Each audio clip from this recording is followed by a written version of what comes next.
A lot of quarterback movement, but Mike White, who threw for 400 yards week 7 a year ago. Kurt Warner is our Hall of Fame quarterback who joins us. Kurt, you and I were talking off the air. This may surprise some people. You don't think the Jets should have benched him?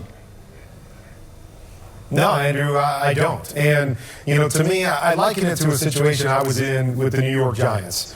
And we were a playoff team after 9 games. They decided to move to Eli Manning. There was no question that I was the better quarterback at that time, that Eli probably wasn't ready for that position. But they took the approach that we're trying to build this thing so when all the other parts are ready to win a championship, our quarterback is ready to win a championship. I look at the Jets very similarly. Yes, they have a good football team. Yes, they're a playoff team right now. But I don't think anybody thinks they're going to push for a championship this year when you look at the AFC. So to me, the bottom line is we got to figure out, A, is this quarterback championship material? And we've got to get them ready for that when the rest of the team, we feel, comes together at a championship level.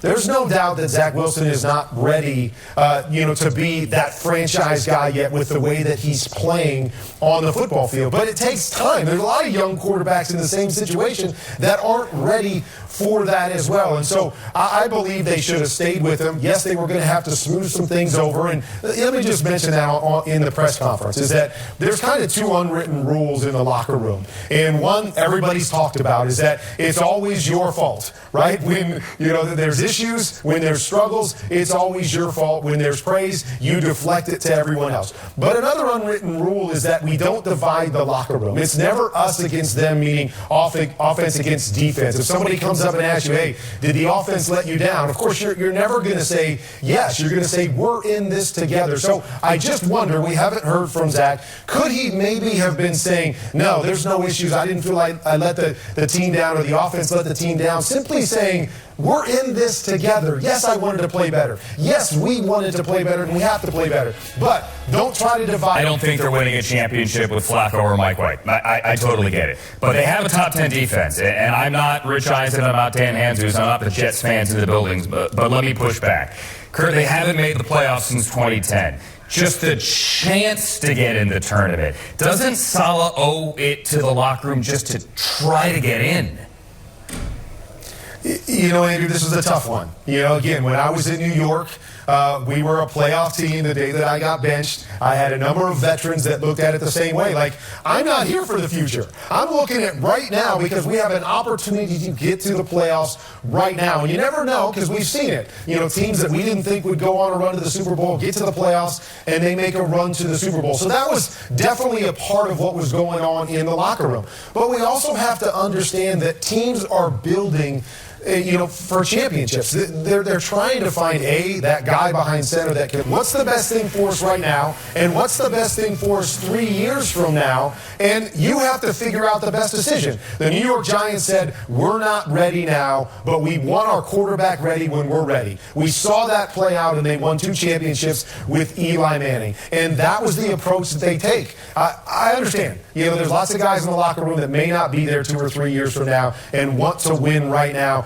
But the organization also has a responsibility to look to the future. It is a fascinating conversation. I have no doubt it will be continued when we see you on game day morning coming up tomorrow. Happy Thanksgiving to you and Brenda and the family. Thank you, Kurt Warner. Let's move on to Tampa. The Bucs, like Kurt, back from Germany. Unlike Kurt, had the week off, and they are back at it this week. Sunday as division leaders against the Browns. 5-5. It's not obviously a great record, but could be worse, could be better. Doesn't really matter. Our whole season's ahead of us, and we got to go out there and we got to play well. And if we do it, we'll feel good about what happens. If we don't, we'll feel very disappointed. So, it's all ahead of us. It's going to be up to us what we make this season, and it starts this week. It starts this week in Cleveland against the Browns. Hi there, Sarah Walsh, also back from Germany and live now from Tampa, where the Bucs hope they brought a ground game. Sarah, back from Germany and cleared customs with that. That ground game has been missing all season long. They've been historically bad, so there's no sugarcoating what this ground game has looked like. But in Germany, the Bucs rushed for 161 yards, and it's like saying to this franchise that it was like a 500-yard rushing game, considering how much they've struggled there. Now, I asked Tom Brady, they had that bye week, but there's some folks that think like, well, did that stop the momentum? And I said, how important was it to have the momentum of this ground game, especially going into Cleveland, where Brady says they're going to have to run it because they know that there could be inclement weather. And Brady said it's super important. And he said not just the momentum for that, but he said what they did in Germany is something that they have to do every week.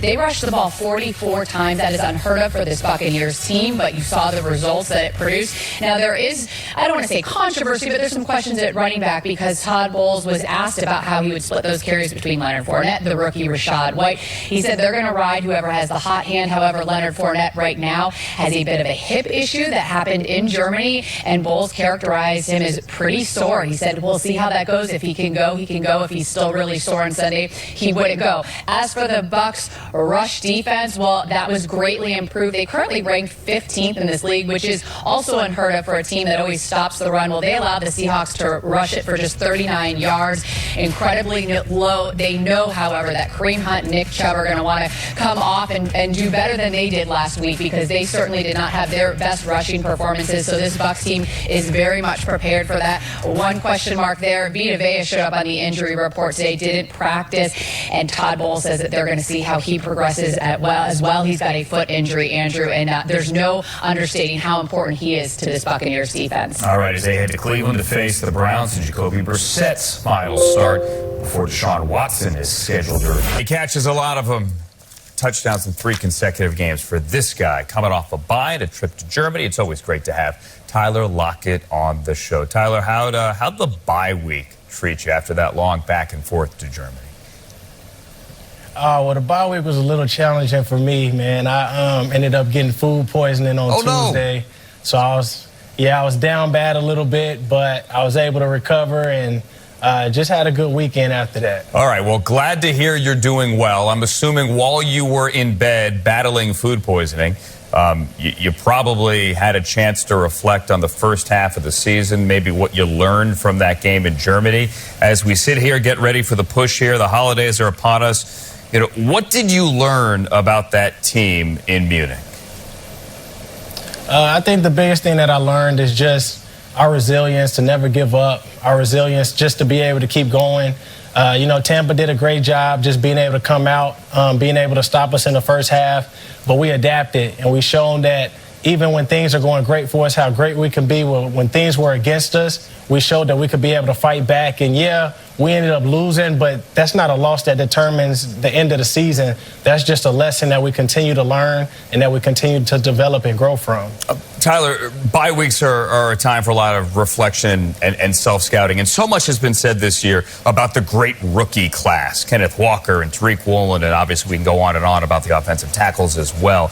But something has to be said about the veterans here, and you being one of them, DK being another, because there's been this story over the years that, Pete needs a younger team. Maybe veterans get sick of it after a while. Why has this group worked so well with both rookies and veterans?